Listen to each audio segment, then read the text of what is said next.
भाग सिंह को 1813 में लकवा मारा जाता है और वो राज्य करने के लायक नहीं रहते।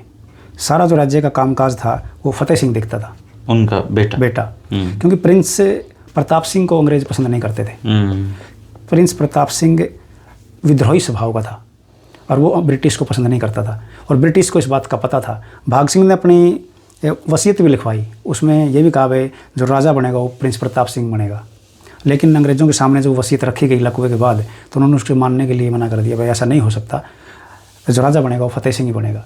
लेकिन जब रानी सौभराई को ये चार्ज दिया जाता है कि आप ये कार्य देखेंगी जब तक इस फैसला नहीं हो जाता इस काम का, और 1819 में जब भाग सिंह की मृत्यु हो जाती है और प्रिंस प्रताप सिंह को लगता है कि अब राज्य तेरे हाथ में नहीं आएगा, तो विद्रोह उतारू जाते हैं। तो जून 1814 में उन्होंने बहुत बड़ा विद्रोह किया जो 6 महीने तक कम से कम चला।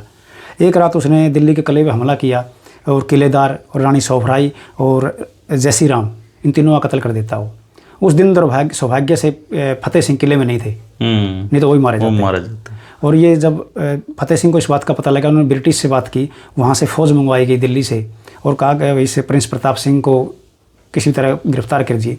जब दिल्ली की फ़ौजें यहाँ पे आई और फतेह सिंह की फ़ौज, दिल्ली की रियासत की फ़ौज, तो वो यहाँ से कूच कर जाता है भटिंडा की तरफ होता हुआ। वहाँ एक फुल्ला सिंह अकाली था, वो भी विद्रोही था रणजीत सिंह का, तो उसने फुल्ला सिंह अकाली ने इसकी खूब मदद उसने महाराजा रणजीत का विरोध कर रखा था। हाँ, वो अकाली ने इसको शरण दिया और उसको उसके पास 200-300 फौज सैनिक भी थे जो लड़ सकते थे। लेकिन अंग्रेज़ों की और जींद की फ़ौज, लेकिन जो प्रिंस प्रताप सिंह की क्वालिटी ये थी कि जो पटियाला था, नाभा था या और सिख रियासतें थी, उन्होंने प्रिंस प्रताप सिंह के अगेंस्ट लड़ने से मना कर दिया। अच्छा, भाई हम प्रिंस प्रताप सिंह के अगेंस्ट नहीं लड़ेंगे। और वो चलता रहा, 2-3-4 महीने चला। लेकिन जब प्रिंस प्रताप सिंह को लगा कि अब दाढ़ नहीं गलेगी, तो उसने क्या किया, भाई रणजीत सिंह के पास चलते हैं, और वहाँ से होता हुआ लाहौर रणजीत सिंह के पास पहुँच जाता है। रणजीत सिंह ने क्या किया, उसको अपने पास शरण में लिया, लेकिन ब्रिटिश को खबर कर दी कि प्रिंस प्रताप सिंह यहाँ, उसको गिरफ्तार करवा दिया।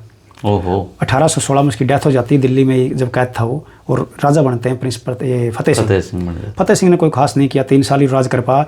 उनकी जींद रियासत में कोई उपलब्धि फतेह सिंह की नहीं है, नाम का राजा था।